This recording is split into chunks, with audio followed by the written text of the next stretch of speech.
In Ethiopia, the young protesters who forced out the country's repressive government this year were seen as heroes. Now, many worry their ambitions could tear the country apart. Members of the large Oromo ethnic group took to the streets to seek equality, and after 3 years, they helped bring down a prime minister. As part of our coverage of the transition in East Africa, NPR's Ada Peralta met the group's leaders and asked whether they risk inflaming dangerous ethnic tensions. Kamal Woyale is giving me a driving tour of Shashamene, a city about 5 hours south of the capital. On this main street, protests were common, and so were deadly clashes with security forces. This was the area where a lot of lives has passed. Kamal was instrumental in recruiting fellow Oromo protesters. Oromos are the largest ethnic group in Ethiopia, but he says a lot of them were unemployed and felt left out of Ethiopia's recent prosperity. Kamal's job was to contextualize that, to teach them about how Oromos had been marginalized since imperial times. While we are in our country, they didn't consider us as a citizen. So they set up boycotts and blocked streets, bringing the country's economy to a standstill. Other ethnic groups joined in, and they won. Suddenly, the prime minister resigned, and the country's first Oromo prime minister came to power. But since then, ethnic clashes have displaced thousands of people. The car stops in front of a strip mall. A few weeks ago, in this same spot, a young man from a different ethnic group was falsely accused of carrying a bomb to a political rally. He was hung on a lamppost by his feet and beaten to death. But we were not the one who hung him. But as those images of a mob of young Oromo men surrounding that limp body made their way across Ethiopia, and especially the ethnically mixed capital Addis Ababa, it struck fear that a noble uprising against a cruel government had now empowered violent ethnic nationalism. Kamal says they are misunderstood. So let me tell you what I hear in Addis Ababa. They think you're radicals. Even the foreigner, not the foreigners, doesn't know us and our struggle. That's why they are afraid of us. And the fear cuts both ways. Suddenly, I see panic on his face. He said there is a problem. There is one police dead also, so it's better to move. A police officer had just been killed outside of town.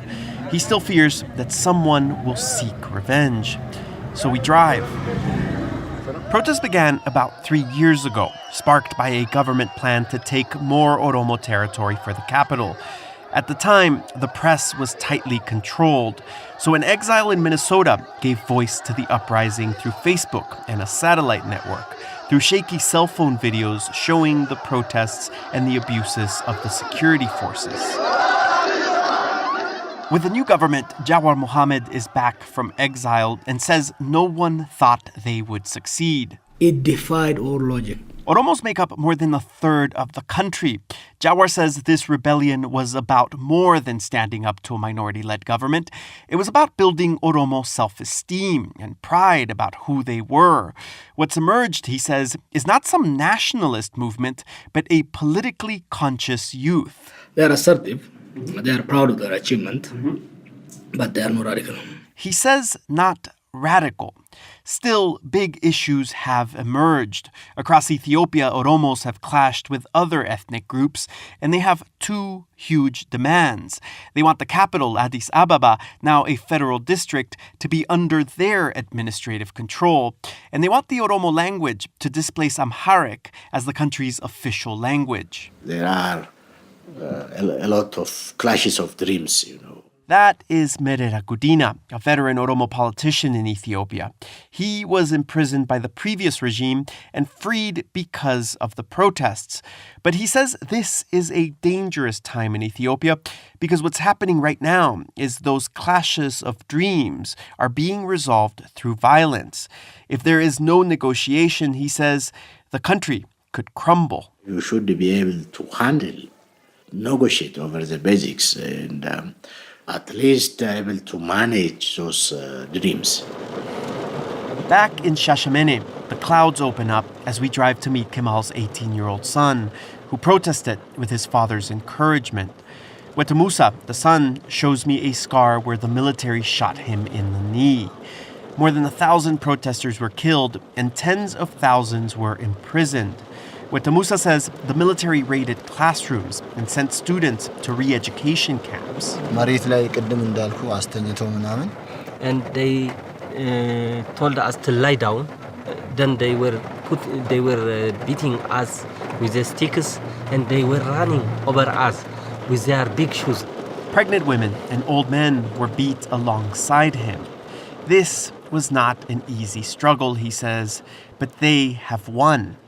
And there are some things, including the federal surrender of Addis Ababa, that are not negotiable. Eider Peralta, NPR News, Shashamene, Ethiopia.